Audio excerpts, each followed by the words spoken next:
ये लो आपका bag, tiffin भी मैंने इसी में रख दिया है। अच्छा, वैसे आज क्या बनाया है खाने में? तुम्हारे मनपसंद आलू के पराठे। अरे वाह, क्या बात है। भूपिंदर भैया मुझे 200 रुपये दे दो। हाँ हाँ भैया, अभी देता हूँ।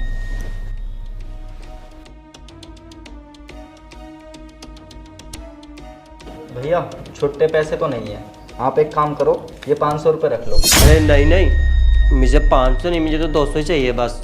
अरे रख लो, काम आएंगे तुम्हारे, लो रख लो।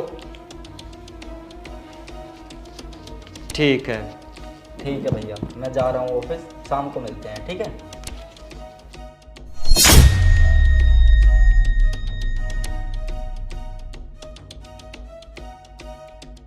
लेकिन सर मैंने उनसे कहा था, वो डील के लिए रेडी नहीं हो रहे हैं, तो बताइए इसमें मैं क्या कर सकता हूँ? मैं कोशिश कर रहा हूँ ना।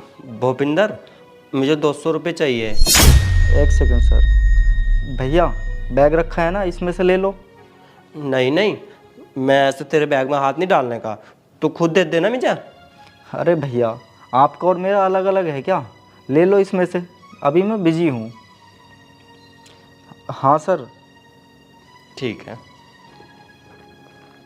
ठीक है सर, आप कह रहे हो तो मैं एक बार और कोशिश करता हूँ। हाँ सर, मैं एम्प्लॉय को समझाता हूँ, अगर ये डील हो गई तो हमारी कंपनी को बहुत प्रॉफिट होगा सर। जी सर, जी सर।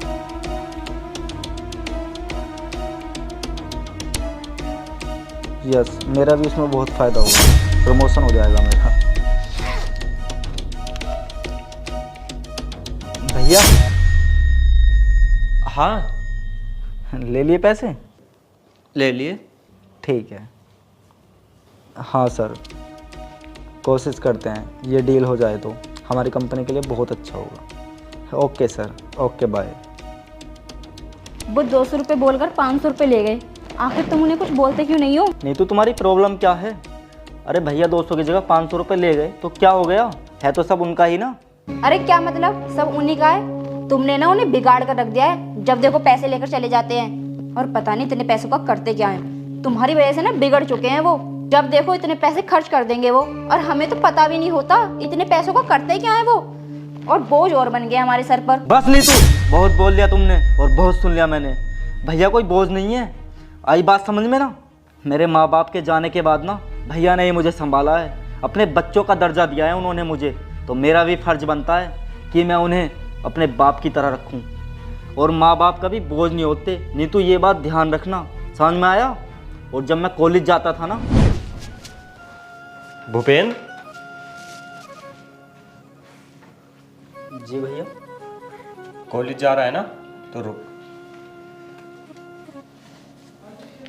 ये ले, ये कुछ पैसे रख।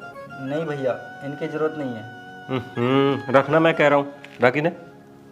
भैया आप मेरे कॉलेज की फ़ीस भरते हो, कोचिंग की फ़ीस भरते हो, घर का सारा खर्चा उठाते हो, उसके बाद भी ये सब, कितना सब कुछ करना पड़ता है ना आपको। अरे तू पागल है क्या? इतना क्यों सोचता है तू?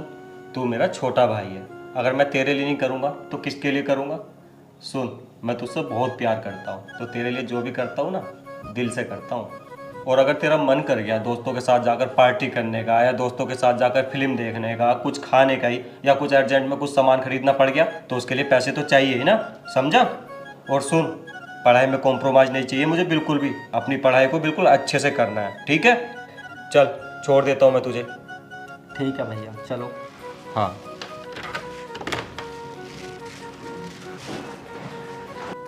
आज जो मैं नौकरी लेकर बैठा हूँ ना, उनकी वजह से लेकर बैठा हूँ। अगर वो इंसान नहीं होते ना, तो तुम जो ये पैसों का घमंड दिखाती हो, वो घमंड नहीं होता नहीं तू। और मैं कहीं छोटी सी नौकरी कर रहा होता, अगर कोई और बड़ा भाई होता ना, तो वो ये बोलता कि माँ बाप चले गए हैं, अब तू अपना देख और मैं अपना देखता हूँ। लेकिन नहीं, मेरे भाई ने मुझे समझा, मेरी पढ़ाई को समझा, और मेरी जेब में 100 की जगह 500 रुपये डाले, ताकि उसका भाई कुछ बन सके। समझ में आया तुम्हें? और क्या गलती है उस इंसान की? उस इंसान की किस्मत ख़राब है नहीं तू, इंसान ख़राब नहीं है वो। अरे अगर उसे उसकी बीवी छोड़कर चली गई तो उसमें उस इंसान की क्या गलती है? हैं? उसके हाथ में था क्या ये? अगर आज भाभी जी जिंदा होती तो आज वो हमसे अच्छा कमा रहे होते, हमसे अच्छा रह रहे होते, इस बात की गारंटी दे रहा हूँ मैं। और ये तुम भी जानती हो कि उनकी मानसिक हालत ठीक नहीं है, और वो हम पर बोझ नहीं बने हैं, अपने सारे काम खुद करते हैं वो। और अगर बदले में मैं उन्हें 200, 400, 500 रुपये दे देता हूँ, तो फ़र्क नहीं पड़ना चाहिए, क्योंकि वो मेरे बाप समान है और मैं अपने बाप को ज़िंदगी भर इसी तरीके से रखूँगा। अगर तुम्हें कोई प्रॉब्लम है तो तुम जा सकती हो यहाँ से। एक बार को मैं तुम्हें तो छोड़ सकता हूँ, लेकिन अपने बड़े भाई को नहीं छोड़ सकता। आज तो बोल गई तुम उनके ऊपर, लेकिन आज के बाद तुम बोल गई ना तो मैं भूल जाऊँगा कि तुम मेरी बीवी हो। तो हाथ जोड़ के तुमसे रिक्वेस्ट है, प्लीज़। सॉरी भूपेंद्र, मुझे माफ़ कर दो। पता नहीं मुझे क्या हो गया था। मैं जब भी देखती हूँ वो बैठे रहते हैं, कुछ नहीं करते हैं, और तुम इतना मेहनत कर कर कमाते हो। बस मेरा थोड़ा सा ईगो हर्ट हो गया था। मुझे नहीं पता था तुम्हारे भैया ने तुम्हारे लिए इतना कुछ किया है। आगे से मैं तुम्हारे भैया के लिए कुछ नहीं बोलूँगी। सॉरी, प्लीज़ मुझे माफ़ कर दो।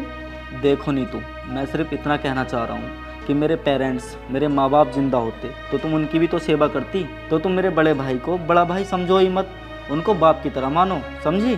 सब कुछ समझ गई और अब सब कुछ बहुत अच्छे से समझूंगी। कोई बात नहीं, अब ज़्यादा टेंशन मत लो।